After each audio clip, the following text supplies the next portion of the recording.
mundial, oferta mundial relativa, que a gente já viu até o gráfico do que é a oferta mundial, a soma das produções dos países gera a oferta mundial, a produção, né, o que somado da economia doméstica e da economia estrangeira, e os termos de comércio.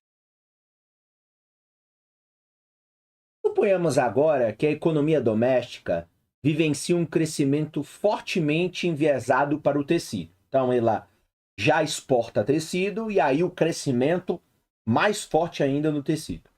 De modo que sua saída de tecido aumenta em qualquer preço relativo dado, enquanto sua saída de alimentos diminui, como mostrado lá no painel A da figura 6.6 que a gente acabou de ver.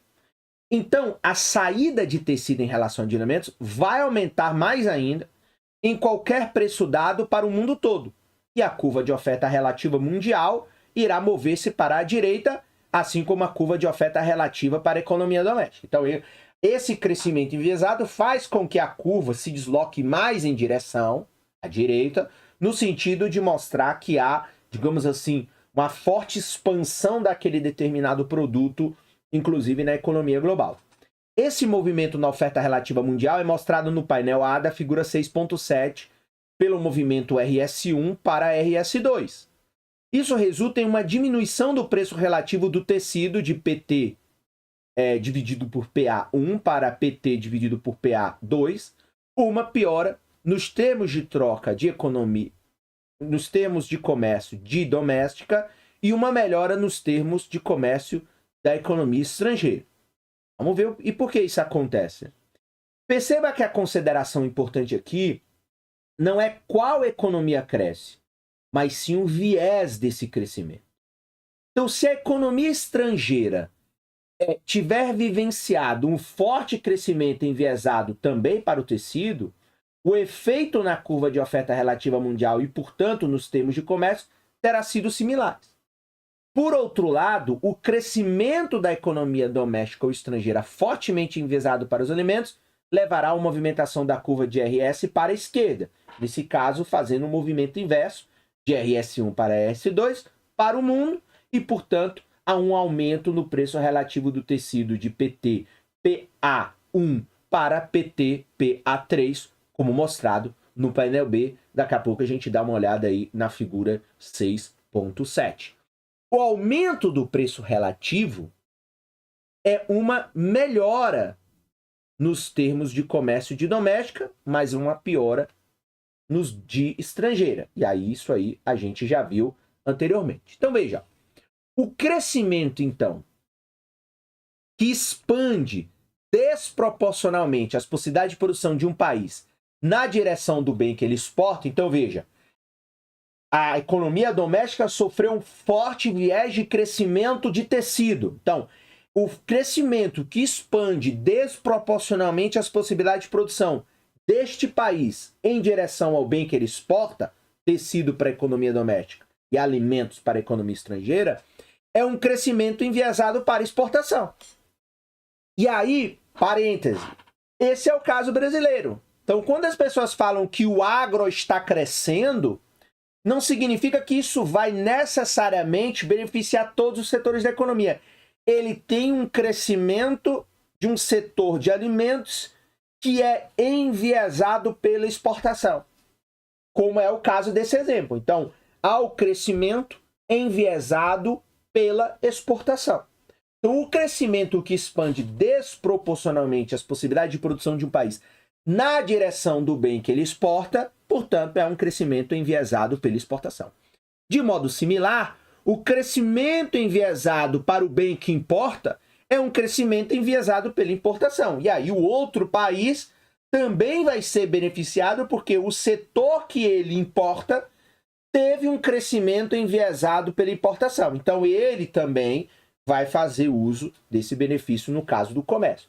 O crescimento enviesado para o bem que importa é um crescimento enviesado pela importação. E aí, claro, toda vez que o Brasil passa a produzir mais alimentos, com um crescimento enviesado pela exportação, isso beneficia, digamos, um país árabe do Oriente Médio, que compra muita carne brasileira, e aí ele tem um crescimento desse setor. Então, cresceu o crescimento enviesado pela importação. Então ele vai sentir mais, claro, que isso vai ter um benefício. Nossa análise leva ao seguinte princípio, daqui a pouco a gente volta aqui para o gráfico geral. Então veja, qual é o princípio? A nota é importante. Crescimento enviesado pela exportação. Crescimento enviesado pela exportação, então cresce o setor que eu exporto. Tende a piorar os termos de troca de um país em crescimento em benefício do resto do mundo. Então, cresce as minhas exportações, tende a piorar os termos de troca de um país em crescimento em benefício do resto do mundo. Então, os termos de troca de um país em crescimento em benefício do resto. Então, o viés da exportação é bom para o mundo. Crescimento enviesado pela importação tende a melhorar os termos de troca de um país em crescimento à custa do resto do mundo.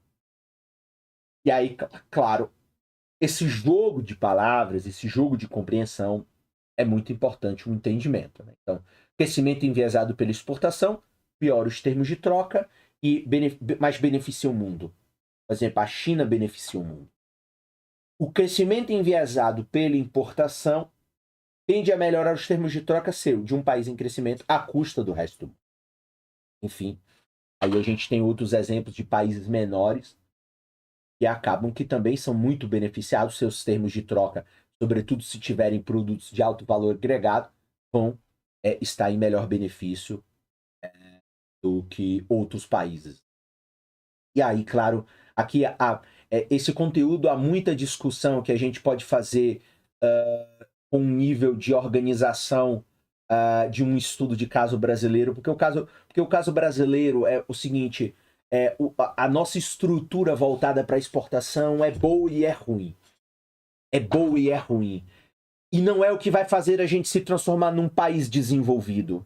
Porque os países desenvolvidos não necessariamente são países que têm, digamos, setores alimentares voltados para exportação. São outros setores. A Alemanha é uma grande potência econômica desenvolvida porque ela opera no comércio internacional de uma maneira diferente.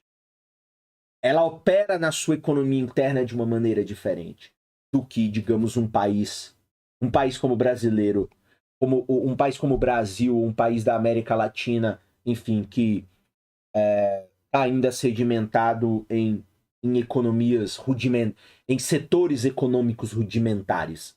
Acho que é melhor essa expressão.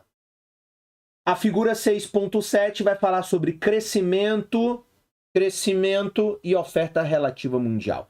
Vamos ver agora no gráfico que a gente viu nessa subseção. Então vejamos aqui, ó. Então no painel A nós temos o crescimento enviesado para o tecido. No painel B nós temos o crescimento enviesado para os alimentos.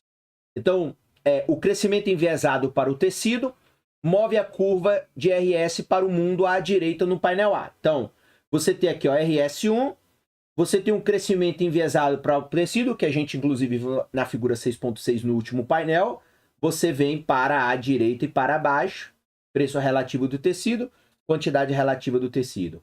Quando você tem um crescimento enviesado para alimentos, você vai para a esquerda. Então você sai de RS1 e sobe para a curva aqui de oferta relativa, o RS, né, 3, do qual você tem aqui um viés para os alimentos. Então, o crescimento enviesado para o alimento move-se para a esquerda. Então, um move-se para a direita, outro move-se para a esquerda, ok?